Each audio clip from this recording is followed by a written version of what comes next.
Salam saudaraku yang diberkati Tuhan.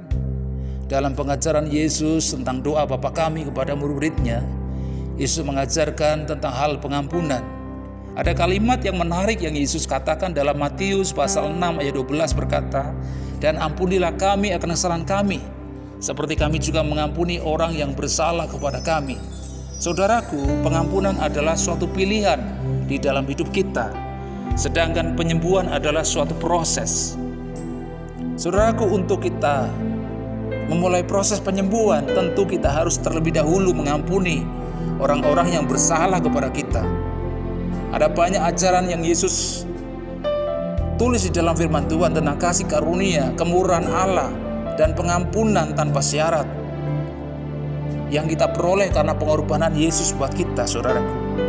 Dan itu adalah ajaran yang sangat relevan dan penting dalam kehidupan kita, karena itu adalah dasar dan fondasi dalam iman kita, saudara.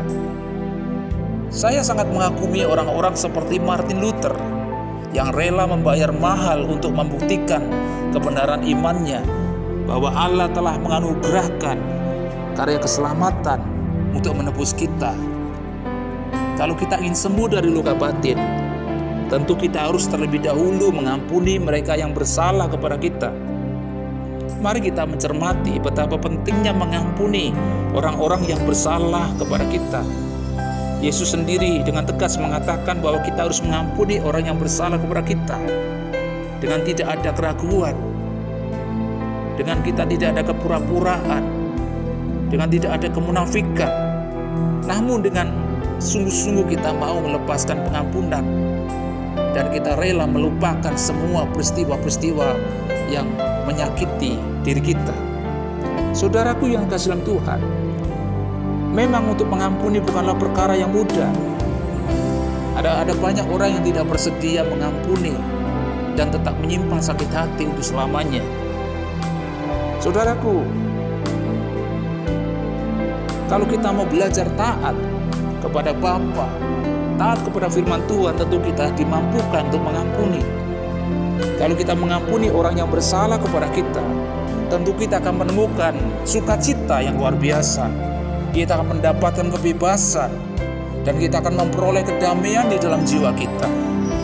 Saudaraku, jika kita memilih mengampuni, maka kita bisa mengandalkan kuasa Roh Kudus di dalam hati kita untuk memampukan kita setiap hari agar kita bisa mengampuni orang-orang yang bersalah kepada kita. Alasan mengapa kita harus mengampuni orang yang bersalah pada kita, karena alasan yang pertama, dengan mengampuni maka iblis tidak akan bisa menguasai kita. Alkitab memerintahkan kepada kita untuk mengampuni sesama kita yang bersalah, agar iblis tidak ada kesempatan untuk menguasai pikiran hati kita. Iblis hanya ingin menanamkan rasa benci, rasa dendam, sakit hati. Namun Tuhan rindu memulihkan hati kita yang terluka, membebaskan hati kita, memulihkan hari hidup kita boleh mengalami sukacita dan damai sejahtera Tuhan. Iblis hanya ingin menjauhkan kita dari kasih karunia Allah. Iblis hanya ingin menghancurkan iman kita, maka iblis selalu menanamkan hal-hal yang jahat di dalam pikiran hati kita.